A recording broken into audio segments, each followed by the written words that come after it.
Sangko sa langit ang kalipay sa 60 ka mga benepisyaryo gikan sa nagkadaiyang lungsod sa Cotabato Province human madawat gikan sa provincial government ang 38,000 pesos nga kantidad sa baka matag usa kanila. 2,280,000 pesos ang kantidad sa 60 ka mga baka. Girumbo sa Office of the Provincial Veterinarian ang lungsod sa Libungan alang sa unang distrito, Kidapawan City sa ikaduhang distrito ug Carmen alang sa ikatulong distrito niadtong Enero 30 ug Pebrero 1, 2023. Aron personal nga mahatod sa mga mag-uuma nga solo parent, persons with disability kung PWD ug persons who use drugs ang baka. Apan una ang distribution, dunay gihimong orientation ng OPVET ug MOA signing aron masabtan sa mga benepisyaryo ang ilang responsibilidad ug mahatagan sab sila og kahibalo sa insaktong pag-atiman sa baka.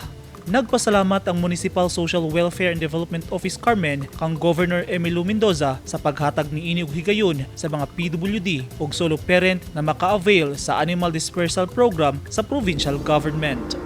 Eugene Hinutan, Newsline Philippines. Stay safe.